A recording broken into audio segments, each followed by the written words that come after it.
Semana que acaba, semana que começa. Na semana passada, as atenções voltaram-se uma vez mais para as negociações entre a Casa Branca e o Congresso relativamente ao aumento do teto da dívida. Mas também tivemos as expectativas de aumentos de taxa de juro a subir, tanto na zona euro como nos Estados Unidos da América. Relativamente às negociações entre a Casa Branca e o Congresso, elas, depois de uma ameaça dos republicanos, digamos assim, no final da semana anterior de abandonar as negociações, eles voltaram à mesa das negociações e durante praticamente toda a semana houve alguns avanços esses que acabaram mesmo no final da semana por dar algum tom positivo, tanto por parte de Biden como por parte de McCarthy, e mesmo já no fim de semana, na noite de sábado, a anunciarem um princípio de acordo que leve ao tal aumento do limite da dívida desejado, de forma a que não haja qualquer incumprimento por parte dos Estados Unidos. Esta semana tivemos ainda as minutas da Reserva Federal, que de alguma forma mostraram aquilo que nós já tínhamos estado a ver,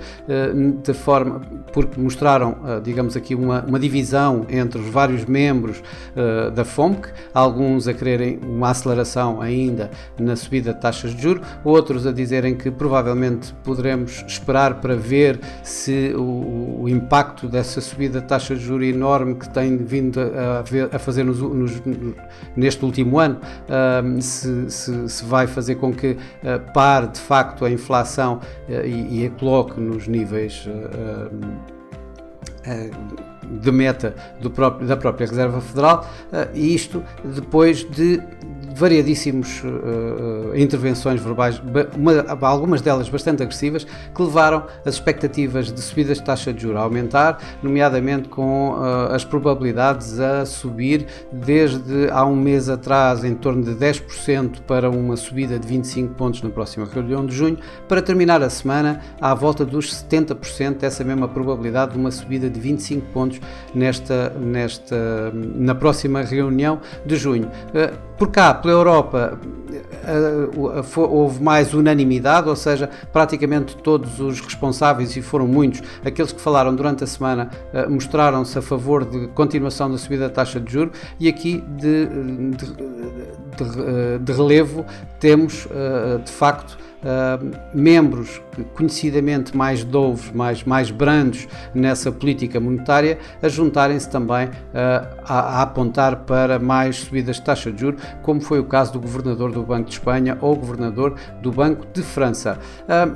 Isto também apoiado muito em dados económicos que foram saindo, por exemplo, os PMIs, que com principal impacto na Europa, mostraram que, enquanto o setor manufatureiro recuou um pouco e continua em território de contração, o setor de serviços, responsável por mais inflação, continua em terreno de expansão e mesmo a aumentar. Isto acaba por dar aqui assim a aumentar a expectativa de subida de inflação, logo para as taxas de juros continuarem em alta. Por outro lado, nos Estados Unidos também tivemos o PCE Core Price Index, ou seja, a medida preferida do Fed, que também acelerou um pouco os preços nos Estados Unidos, de 0,3 para 0,4 durante o mês de abril. Isso também, obviamente, leva a mais cuidados por parte da Reserva Federal para continuar mais agressivo na sua política monetária. No Reino Unido também tivemos dados da inflação que caíram de 2 dígitos para 8,7%, mas ainda era esperado que caísse mais e não caiu, o que coloca aqui assim também o Banco de Inglaterra em estado de alerta, principalmente quando a inflação core resultou mesmo numa subida de 6,2% para 6,8%. Nos bancos centrais, tivemos alguns bancos centrais, mas de realçar, tivemos o Banco da Nova Zelândia, que subiu 25 pontos, mas anunciou em princípio que seria a última subida de taxa de juros, e o Banco Sul-Africano, o Banco Central Sul-Africano, que aumentou a sua taxa em 0,5%, em 50 pontos base, para tentar defender as quedas que o Rand tem vindo a sofrer. Isto tudo resultou, em termos de mercados acionistas, algumas perdas ou, por outro lado, alguma indecisão. Por exemplo, tivemos na Ásia os mercados em perda, até porque a parte positiva que deu, digamos aqui, uma recuperação nos últimos dias dos mercados acionistas, que foi mesmo no último dia, na sexta-feira, a Ásia já se encontrava fechada e tivemos mesmo o Hang Seng de Hong Kong a ter perdas, que foi liderar as perdas nos mercados acionistas esta semana, ao cair mais de 3,5%. Na Europa também, apesar da recuperação bastante grande que houve no último dia, mesmo assim a maioria dos índices, praticamente todos os índices, terminaram em terreno negativo, com o Eurostock 50 a perder 1,3% e o CAC francês, o CAC 40 francês, a perder mais de 2,5%. Nos Estados Unidos tivemos o S&P 500, como vemos por aqui, a terminar em terreno positivo, 0,32%. No entanto, o Dow Jones acabou em terreno negativo, perdendo 1% esta semana, e o Nasdaq a subir mais de cerca de 3% quase. Isto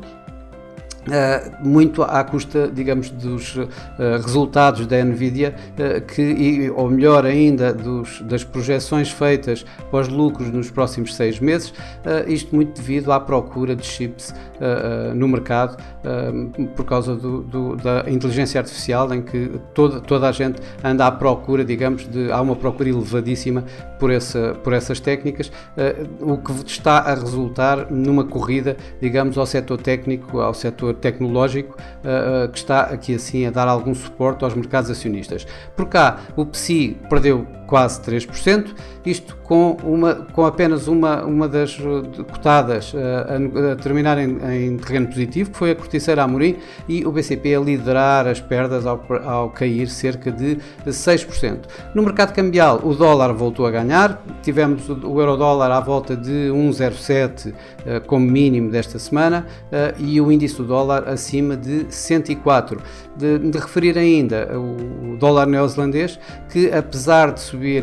do seu Banco Central ter subido 25 pontos a sua taxa de juros, ao sinalizar que terminaria, digamos, este ciclo de aperto monetário, o dólar neozelandês sofreu perdas bastante consideráveis. Nas commodities, tivemos algumas commodities em perda, nomeadamente os metais. Aqui assim o ouro, que foi bastante pressionado tanto pela subida do dólar como ainda pela forte subida das yields obrigacionistas, esta semana que caiu cerca de 1,8%, enquanto o petróleo continua a recuperou cerca de 2%, isto quando há, digamos, algum suporte por parte da possibilidade de haver algum corte na produção por parte dos países da OPEP, apesar de ter havido alguma contrariedade deste anúncio ou de pré-anúncio de cortes por parte do Ministro da Energia russo, que veio dizer que provavelmente a OPEC não iria mesmo proceder a qualquer corte na produção. Esta semana, obviamente que as atenções vão continuar a estar bastante voltadas para o Congresso norte-americano e principalmente também para os dados económicos que vamos ter esta semana. No Congresso, apesar de termos tido aqui um princípio de acordo durante este fim de semana, vai ser muito complicado conseguir passar esse mesmo acordo, isto porque ele vai ter que passar no Congresso, vai ter que passar no Senado, ambas as câmaras, a Câmara de Representantes é de maioria republicana, mas uma maioria bastante frágil. Por outro lado, o Senado é de maioria democrata e também com uma maioria bastante reduzida. Portanto, vai ser um jogo de xadrez, digamos, muito complicado de gerir, um equilíbrio muito complicado de gerir por Kevin McCarthy, para tentar passar esse acordo para o aumento do teto da dívida, de forma a que se consiga fazer antes dos tais, que se transforme em lei antes do 5 de junho, a data de que Janet Yellen, a secretária do Tesouro, deu para que os Estados Unidos fiquem sem dinheiro para cumprir as suas obrigações. Ainda muito importante esta semana, temos os dados económicos. Por exemplo, na Europa vamos ter a inflação, que é determinante para a política monetária do Banco Central Europeu, e a reunião do Banco Central Europeu também já não falta assim tanto quanto isso. E nos Estados Unidos temos os importantíssimos números dos non-farm payrolls do relatório do emprego do mês de maio, que, se for uma vez mais bastante forte, poderá dar mais combustível já às expectativas de subida da taxa de juros que se têm vindo a fazer aumentar durante os últimos tempos nos mercados. Com as reuniões dos bancos centrais a aproximarem-se cada vez mais, obviamente que vamos ter mais intervenções verbais, tanto por membros da Reserva Federal como por membros do Banco Central Europeu, isto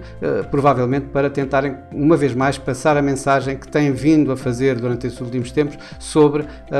uma possíveis subidas de taxa de juros. Se bem que no Banco Central Europeu o mercado já esteja à espera de facto disso, nos Estados Unidos as expectativas estão a aumentar, mas o mercado ainda não observou completamente uma próxima subida, quando a maioria do mercado esteve durante muito tempo à espera, inclusive, de vários cortes até ao final do ano, que aparentemente começam já a não descontar isso mesmo. Bom, para já é tudo. Uma boa semana, bons negócios, e para a semana cá estaremos uma vez mais. Até lá!